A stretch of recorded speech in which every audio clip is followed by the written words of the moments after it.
You're listening to the GM Shuffle with Michael Lombardi, presented by DraftKings and VSiN. Here is Femi Abebefe. Welcome to another edition of the GM Shuffle with Michael Lombardi, presented by DraftKings and VSiN. I'm Femi Abebefe. As always, make sure to subscribe, rate, and review wherever you get your podcast. Our producer, Elliot Bowman, with us on the ones and twos. Michael, we are now into the month of May to where everyone's optimistic. We're going forward, man. We're all taking Mother May I step forwards heading into the season. Yeah. I love the NFL. I mean, I love the NFL. You know, we have our own leaf. Well, I mean, we have our own turning of the leaves. We have our own summer, winter, fall, spring. I mean, it's just really, it's so many seasons. But we've, after but from the combine to the draft, we'll call that lying season. And then the day after the draft, we'll call that proclamation season, 2 days. We got our guy. I can't believe it. We never thought he would be there. And now we're light years ahead of where we were last year's season. That's where we are. Jordan Love is light years ahead of where he was. Justin Fields is light. I mean, they should wear Buzz Lightyear costumes. I mean, everybody's light years ahead. We're in the light years period. Anthony Richardson's a true pro. He's studying football. Come on. One of the things I think you learn as leadership is manage expectations. Say nothing.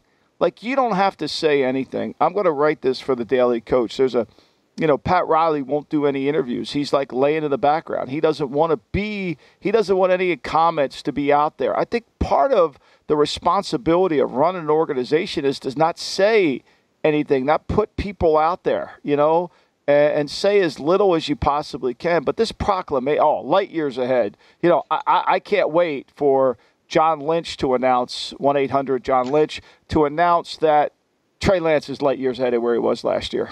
I can't wait for that. That's coming. Just mark your calendar. We should have a date for that. We should have a period to do that because everybody's light years ahead. It's amazing. Have you ever heard anybody who's light years behind? No, we hear that in all the leaked stories that come out after the fact. We don't hear that going into an actual season there. I'll mark it down for the Niners whenever their mini camp is, whenever all the veterans get there for the mini camp. It's coming. That's what we're going to hear. Yeah, that's what we're going to hear.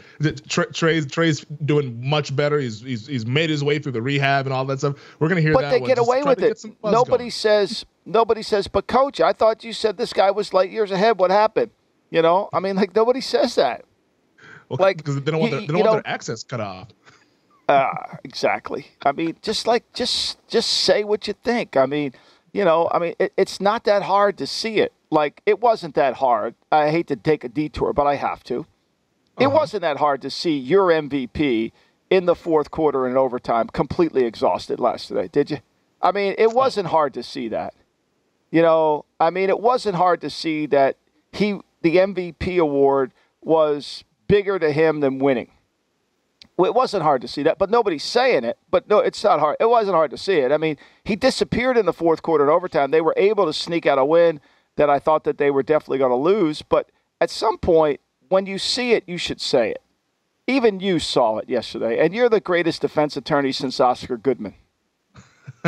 No, he didn't want that smoke, as the kids would say. You saw PJ Tucker kind of giving him that pep talk passionately on the court there late in the game because it looked like Embiid had kind of just lost it. But luckily for him, Harden and the rest of the crew kind of bailed him out. And now you guys are 2-2. You got to live through another couple more of these games with the Sixers before this thing ultimately ends because I think Boston's going to win that series. But back on the NFL side of this thing, why do you think that we get this? Because nobody's asking for this. People just ask how's so-and-so doing? But why the need for these grand proclamations to set the expectations so high for these guys?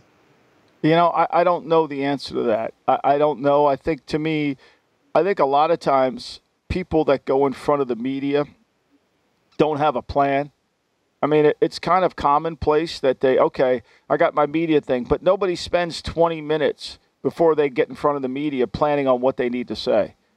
Planning on the messaging for that. Because nobody takes the media sessions as a way to distribute information to your team that's outside the normal realm of talking to the team. And so we know this from experience, from my experiences. Most every rookie that enters the training camp, enters this period, and all the rookies will probably start coming in on Thursday, all of them have to be de-recruited because they've just spent 3 months getting their asses kissed. They've been on airplanes flying here, flying there. I mean, you have to have a program for de-recruiting them. Then you have to have a program for teaching them how to be a pro, because they don't really know that. They have never really had to do that. They've been relying on their skills for so long. So, like, to me, that should be the messaging. Look, we got a long way to go. These rookies are young, they're eager, but man, they haven't worked as hard as they need to work. We're going to have to ratchet it up, But the we're ahead of schedule, to me, is like all you're trying to do is give information. You're basically putting out hope, as opposed to putting out a message. Yeah, I mean, maybe you're speaking to the fan base instead of speaking to your team there. And I know you mentioned the light years. That was the quote from Lou Getsy, the Chicago Bears offensive coordinator, when talking about Justin Fields. He said this to the Chicago Tribune, quote, "Where he was at this time last year to where he is now, I think he's just light years ahead of where he was. And I feel like he has a ton more to grow going forward. So we're excited to try to get the best out of him moving forward and keep working toward where we think he can go." Where he's going to go is maybe MVP. That's the discussion now that's out there. I mean, you're voting for him. I mean, I know you got a ticket. I think to me, to the punch. I think to me that's best left unsaid. Like, look, all you got to do is say Justin's worked really hard this offseason. We can't wait to get him into skate. Because really, I might have missed this, but when did were the Bears in the XFL this year? I missed the games that he played in the offseason. I missed those. Like, I must, were they in the XFL? I mean, did they play in the USFL? I don't know. I mean, like, there hasn't been a game played since the end of the year. How do you measure light years ahead? There hasn't, but the rules say there's no team activities. So there's been no team activities. There's been no 7-on-7. There's been no 11-on-11. Like, how do you measure light years? He should know the playbook better this year than he would. I mean, Dominic knows subtraction now. He's doing that stuff. So, like, every day you get better. Like, the more you do it, you get better. Like, that. I'm going to say this right now. Dominic and Leo are light years ahead of where they were this time last year. There's no doubt. There you go.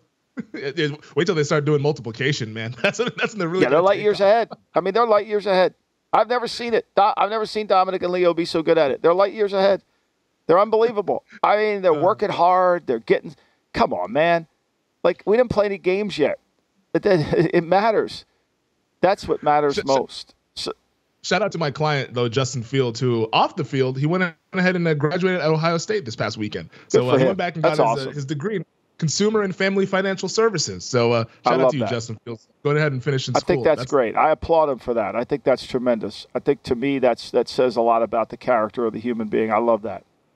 Yeah, so working hard on and off the field as he is light years ahead heading into the 2023 season. Buzz Lightyears, here we go.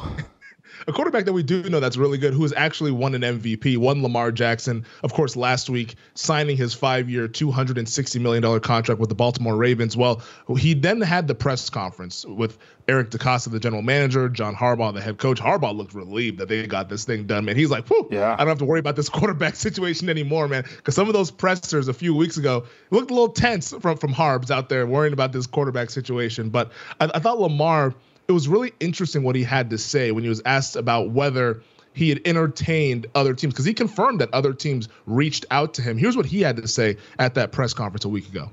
With you, I really didn't care for other teams, really. I just really wanted to get something done here. Like, I wanted to be here. It was like, man, okay, other teams cool, but I want to be a Raven. Like, I said something 2018, I think it was April 26th, if I'm not mistaken, and I meant that. I'm standing on that until I get it done. So I really wanted to get this done before anything, before my time up and branch off somewhere else. I really want to finish my career here and win the Super Bowl here. So that's what I meant. So why did he ask for the trade? Why did he delete his social media? I mean, like, why did he do all those things? Was it strategy? Is this how we do things now?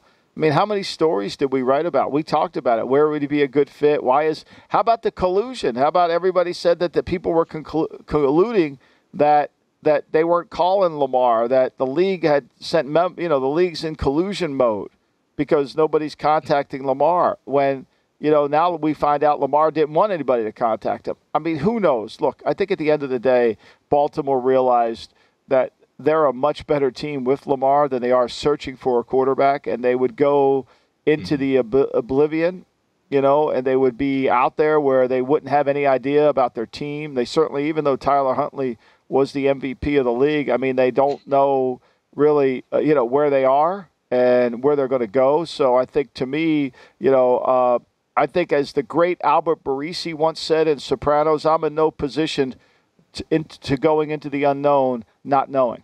I think that fits the Ravens. I think that's exactly. I don't think Albert was saying it for the Ravens, but I think that's what it was. And they came to their senses. And look, I think all the conversation about it being $260 million over 5 years, that's great. But I really think this is a 3-year contract that is $3,000 more than what Jalen Hurts got. The spread of the money is favorable towards Lamar. He gets $20,000. He gets $20,000 more in year. $20 million more in year one than he got in year than Hurts got. He got $7 million more than Russell Wilson. $8.5 million more than Kyler Murray. He got a lot more than Watson. But remember now, Watson is guaranteed all the way through. So Watson's spread isn't as important because it's all guaranteed, so it doesn't matter.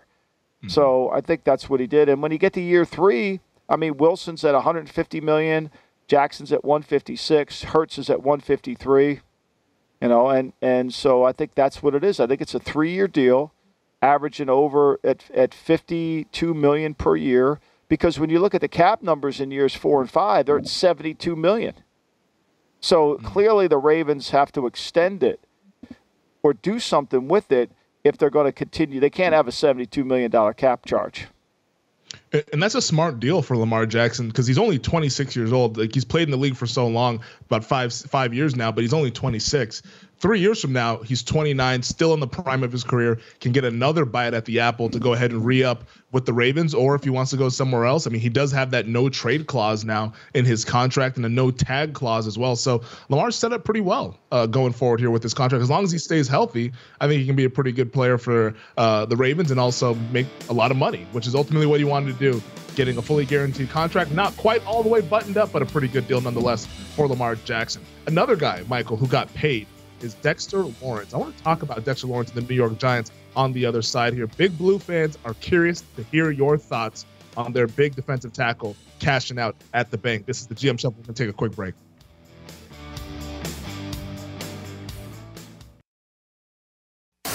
You're listening to the GM Shuffle with Michael Lombardi, presented by DraftKings and VSiN. Here is Femi Abebefe.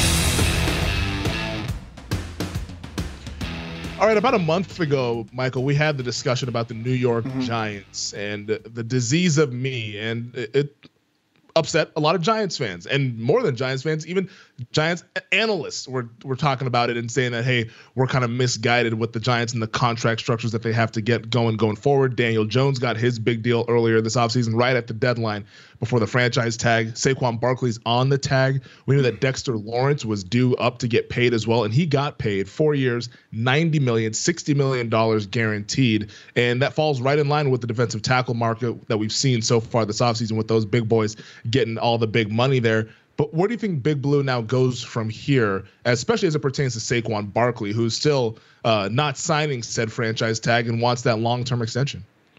Yeah, well, first of all, I think people really misunderstood what I said about the Giants. I said, to me, I never said that they had the disease of me. I said there's potential for the disease of me. And it's the potential that happens for any team that goes from good to great. So, if you play it back, it's hilarious to read some of the tweets and things I get from people on Twitter that clearly didn't understand what I was saying. And I never said their locker room was bad. I said they have the potential. When you pay certain players and don't pay others, I think the Lawrence contract is good for the Giants because he's a much better player than Leonard Williams, a much better player. And they got to pay Leonard Williams $18 million of a cap charge this year. And, Lawrence knows he's a better player, so they paid him, which I think they had to pay him. So, look, what happens when you win, everybody wants to get paid. That's the disease of me. And Lawrence is one of those guys who deserve to get paid because he is one of their better players. So, now, what do they do with Saquon? I think it's pretty obvious what they do with Saquon. Either play on the tag or don't play. Like, why would you pay? Dalvin Cook's out. Dalvin Cook's going to be out there. We saw the Eagles just trade for Swift for a 4th-round pick. The running back, Tony Pollard, ran to the window to sign his tag. Like, why are we paying? Why would we want to extend Barkley out when, in fact, the market doesn't lend itself. Like this market that you're paying him on the tag is way more than what you probably want to pay him. So why would you do that? I mean, he's a $10 million cap charge. I think the Giants going into the weekend after they did the Lawrence contract, I think they have like $1 million. So they got $1.5 million. I'm sure they still have money. They're going to have to get a bunch of money to sign their draft picks to make sure they got IR players, all that stuff. So they got more things to cut. It's like the Jets. I mean, they're holding on to Corey Davis at $10 million when everybody in the league knows they got to cut him because they're going to need to build cap room to get through the season. No, I think the interesting thing here for the New York Giants, and I'm curious just about what the locker room dynamic would be, is that when you see a guy like Dexter Lawrence get paid, Daniel Jones gets paid, Saquon Barkley is also a vocal locker room leader in that locker room there. He has the captain's C on his chest and everything like that. If this ends up dragging into a training camp deal where it is a holdout, how can that kind of affect said locker room? And like, I'm not trying to stir up anything saying that the Giants are going to have locker room issues, but I do think the dynamic of saying the players looking at Barkley and thinking, damn, if he can't get paid, like, what's going on here? You know, because like that's our guy that we go to war with every single Sunday here, and he's obviously one of their best offensive players. Well, he is definitely one of their best offensive players, but the reality of it is the market of running backs doesn't lend itself to this, right? I mean, we see this all the time. I mean, Minnesota, you know, they're sitting there. They're very tight on the cap, and you know, Dalvin Cook's due to make $10.4 million this year, and so you know they have very little acceleration left. They're trying to move him. They've tried to move him since the offseason because when they re-signed Madison, they basically said, okay, look, Madison's not as good as Cook, but we get the offset for money, and we need that. And so I think to me, it's like you're sitting there. I'm all for running backs getting paid because I think they're weapons. There's no denying that. And I think Saquon is a huge weapon in what they do. But I don't know how you can't pay everybody. That's the problem. You can't pay everybody. Would I rather have Saquon than Adoree Jackson? I mean, Adoree Jackson's got $11 million in paragraph 5. I think he's got a couple more years left. Is he better? You know, I'd rather have him. You know, they've got guys on their cap that would I rather is he better than Leonard Williams? Yeah. But how do you pay everybody? I think that's the fundamental question. And if you don't pay Barkley, it's because you just don't want to pay a running back. I mean, I think Barkley's a really good player. But I would have let Barkley kind of hit the market. Like I said that. I would have franchised Barkley and let Jones hit the market. I've said that. Because I think the running backs, I mean, look at the Eagles. They got Rashard Penny. They got Swift. They got Boston Scott. I mean, they put no money into it. Mm-hmm. Now, in fairness, I mean, the Eagles also got those guys for the cheap because they have their own concerns with Penny and Swift inability to stay healthy and all that stuff. Well, but the point is, what about Barkley's ability to stay healthy? You not worried about that, defense attorney? Oh no, you're 100% worried about it. I think you're 100%. Yeah, of course you are. I mean, like seriously, like, huh? I said he's at a different level, though. I would think that just from a talent standpoint. Well, I don't think he's any doubt he's really talented. I mean, last year he played all the games. I think he was hurt for one game, but that I mean, other than his rookie season, I mean, that was the first time he's played 16 games. Look, and I think to me, you know, I think one of the things that you got to be able to do is they got to be able to find a way to get him where he is. I mean, he had 76 targets last year, 57 catches. He averaged 6 yards a catch, like that. You got to get that up to 9. Eckler is at 9.6. Kamara's at 9.5. They're in the 9s. That's what you have to do. You have to be able to get the back to do more than 6 yards per reception. That's the most critical thing. That's when you pay him. I mean, when you look at Dalvin Cook, that one of the things Dalvin Cook can do is he can make plays in the passing game. I mean, that's what you want to do. And I think to me, that's ultimately where backs have to get paid. They have to get paid when they're making plays. I mean, Cook had 56 targets. He had 39 catches. He averaged 7.9 yards, 7.6 yards a catch. He had 2 touchdowns. He got 16 first downs. 16 first downs on catches. You know? Mm-hmm. Barkley got 10. Barkley averaged 5.9. Barkley did not have a touchdown in catching. I mean, that's what now, I'm not saying that's Barkley's fault, but that's part of, if you're going to pay him, you know, it's a little bit like I kept saying about Zeke. If you're going to pay Zeke, you got to use him in the passing game. Yeah, you got to up those numbers. And Zeke right now is on the open market. They're still looking for a team to sign with after the Cowboys released him. I'm curious to get your thoughts on this next topic here. Jordan Love, what did you make of what the Packers did with Jordan Love's contract? They didn't pick up the 5th-year option. Instead, they agreed on a 1-year extension. Now, this includes $13.5 million guaranteed and can be worth up to $22.5 million. But what did you make of this kind of strategic move by Brian Gutekunst and that Green Bay Packers brass? I mean, I thought it was a smart play. I mean, why? You don't know what you're going to do with the option. He hasn't shown you enough to say, clear cut, we're going to pick up the option. He showed you enough because he's light years ahead of where he was last year. He showed you enough to say, okay, great. I think it was a really smart move by the Packers. I think they understood they didn't want to go with the 5th year, so they managed it. And I think it was a smart move for the player too, right? I think the player did a smart thing too because he now has some security. And basically what the team is telling him with this contract is, hey, look, we're going to be with you. We're going to give you 2 years to prove you can be our starting quarterback. And for $12 million of fully guaranteed money, I don't think that's a lot to ask. And it keeps them out of having to pay their high freight for the – look, this 5th year, these 5th-year options are really a problem. I mean, they're really a problem. I mean, nobody's picking up the 5th year, right? Nobody's coming in and saying, oh, God, we got to have this 5th year. I mean, it's just not there. I mean, when you look at the option exercises for the 2020 first-round picks, it was a disaster. Only 12 of the 32 players got their option picked up. And all the media talks about, we got to get the 5th year. But it's not true. You don't want 20 teams didn't even want the 5th year.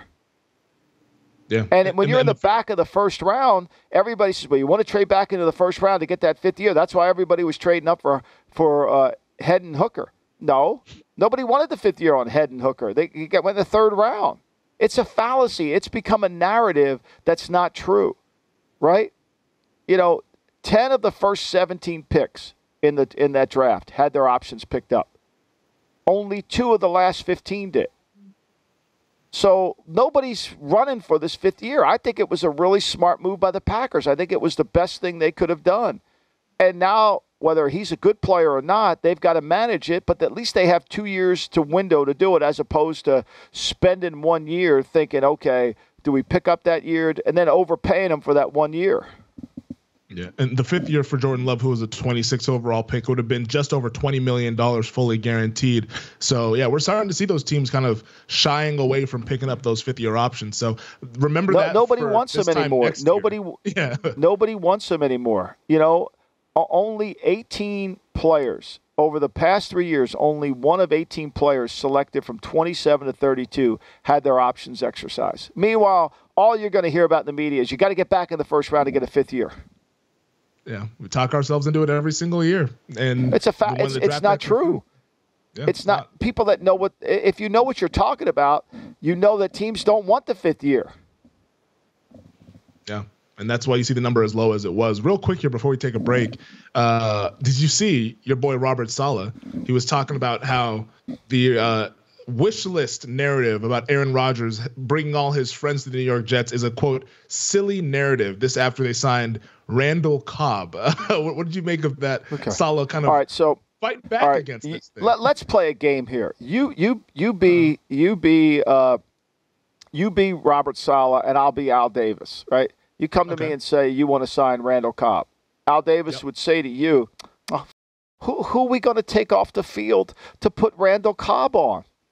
And you'd say, well, he's going to be a role player. No, role player, we got to guarantee his salary for the whole year to be a role player. So once he's on the team day one, his salary's fully guaranteed. We can't cut him. All right? He doesn't help in the kicking game. All right? He doesn't help in the kicking game. He's not better than any of the 3 receivers we have. He's not better than Corey Davis, who we're going to cut anyway. Right? So don't tell me this is a false narrative. You're signing him to make the quarterback happy. Like, just admit it. Yeah, why not come out and say, yeah, there's no doubt, Aaron wanted him because he feels very comfortable with him. Well, yeah. If I'm Robert, I'd say, hey, well, Mr. Davis, when we flew out to California to recruit Aaron Rodgers, he said that we needed to bring him. So in order to get Rodgers, I don't want to hear that, and you would have heard click. Oh, I don't want to hear that click. It's my team, not yours. Well, it's not Woody Johnson's team anymore. It's Aaron Rodgers' team. He's Mr. New York now. If you've seen any of the Knicks games or the Rangers games, we're going to take a break. But on the other side, we're going to celebrate a very important anniversary here on the GM Shuffle. You're listening to the GM Shuffle with Michael Lombardi, presented by DraftKings and VSiN. Here is Femi Abebefe. You know, we had a very special anniversary this past weekend here. I'm sure all of our listeners know exactly what I'm talking about. I saw you tweeting about it, Michael Lombardi. The 22nd anniversary of the iconic Pine Barrens episode in The Sopranos, an episode that I have indeed watched. And I actually saw people that tweeted. Everyone was surprised that I knew the Pyomai reference and everything. I'm like, hey guys, I've been keeping up with things. Now, I will admit, last 3 weeks, it's been rather slow because of these damn NBA playoff games. But now that the playoff games are starting to decrease a little bit with how many we have, we're going to get back onto the horse there and get some more episodes in here. But with this celebration of this 22nd anniversary of the Pine Barrens episode, we wanted to put an NFL spin on it and find out which quarterbacks and teams are in the Pine Barrens and are kind of lost out in the cold, maybe eating the relish packets and the ketchup packets, Michael. So you ready to go or they should have stopped at Roy. Or they should have stopped at Roy Rogers. There's so many great lines in this. There's so many great lines in this. You know, what's your fucking plan? Eating mustard packs, you know, and Paulie thinking the guy was an interior decorator, and Chrissy thinking his place looked like shit. And Chrissy thinking Chrissy thinking this Cuban Missile Crisis was a made-for-TV event. I mean, like the humor in this episode is so fucking good, and Gloria throwing the steak at him, and the best part of the whole episode, I think, is Tony, as smart as Tony is, when Melfi's describing Gloria to him, and she says, "Does she remind you of anybody you know?" He says, "No, no." Like, I mean, it's just, to me, it's just like, how could you be as smart? And it just shows you how they can't think outside their own little box. And I got to say, when I was driving through Utah, all I thought about I said to Millie, we should be Mr. and Mrs. John Smith and sell Indian relics by this highway here and eat tomatoes with no taste, because that's one of his lines in season 1. So I love Pine Barrens. And look, a lot of these teams, they might need they should have stopped at Roy Rogers before they went down there. Yes. 100% should have stopped at Roy Rogers. The Cuban Missile line, I think, is honestly my favorite line. Like, I know obviously like the interior decorator one is the one that gets a lot of the pub and stuff because it's a funny line, but him thinking the Cuban Missile Crisis was a made-for-TV deal. I was just like, what in the world? What did this fucking guy do at school? I would like, what was Chrissy paying attention to? Like, did he even fucking open up a book? Nothing. Yeah. Nothing. Yeah. Absolutely exactly. Nothing. So let's talk about it, and we'll start with the short order cook. My guy, Russell Wilson in Denver. The Broncos last year, obviously a disaster season, one and done for Nathaniel Hackett. They call up Sean Payton. He's now the head coach. Their win total's at 8.5 to make the playoffs plus 200, to miss the playoffs minus 240. So favorite outcome is that they're going to miss the playoffs. Russell Wilson right now, who should have gone to Roy Rogers, can they come out of the Pine Barrens? Can they get out of the cold and get back on track? I mean, look, you know, one of the things that everybody talks about the Pine Barrens is the Russian alive, right? And so, you know, I mean, he gets shot in the head. Is he alive? David Chase talks about how some Boy Scouts found him years later. In fact, Paulie even suggests in one of his interviews that they filmed a scene of where somebody actually found him, but then they cut him. They cut that scene out. He was obviously dead. You know, there's no way he's getting out of that snowy Pine Barrens. But look, I think for Russell, he should have gone to Roy Rogers last year. I think this year, I think they know who he is. I would be surprised if they didn't get him to play better. Now, I don't know if it's going to be better than 8.5, but I got to believe, knowing Sean, knowing what I know about Sean, and knowing that he has a command to kind of curtail Russell and take control of it, I think he'll play better. He has to be managed. I mean, that's the key. And this will be the first time that Russell's not bigger than the program, right? Russell's been bigger than the program. It happened in Seattle, you know, and it became a problem in Seattle. They couldn't get it corralled. You know, he became bigger than the program. He always had the political capital to win anything. It's important. That's really important. He had the political capital because he was never wrong. Nobody questioned his play. It's like Joel Embiid. No one questions his conditioning. He's got tremendous political capital, even though it's obvious to everybody in the fourth quarter and overtime he was done. He was spent. but nobody questions that, right? He's got political capital. When you have political capital as a player, you can get away with anything. I think because he's lost his political capital, he's done. I mean, I think he's got to now conform. And I think by conforming, he'll play better. Yeah, you're speaking about that political capital. I saw it firsthand working in the Pacific Northwest, being from that area. Everybody for years wanted Pete Carroll fired because he was holding back Russell Wilson, quote unquote. And within one season, when it all flipped up and changed, everyone has now turned on Russell Wilson, and now Pete Carroll has now obviously gained that political capital. When it was obvious, it was always there. It's the same thing with Embiid. You need better players around him. It's never his fault. Now I think Embiid's a very talented player. Don't get me wrong. But if anybody wants to talk about conditioning, elite conditioning, I don't think you could cite that. Now, he's hurt. He has a bad knee. Okay. I mean, just watch him. I mean, Al Horford, how many shots did Al Horford block on him? He couldn't get elevation. So, look, I'm happy they won. That's great. But at the end of the day, if you're being honest with yourself, if you watch it, but when you have political capital, you could do anything you want to do. What about Derek Carr and the Saints? Can they get this thing back on track? Well, I think the Saints are good on defense, and I think that the Saints set up pretty well for Carr in the sense that he's got a good offensive line in front of him. I think, to me, he's got good skill around him. And so really what's going to happen is if the play breaks down, can he make a play? I would think that he's not going to have to stop at Roy Rogers. I think he'll play a little bit better.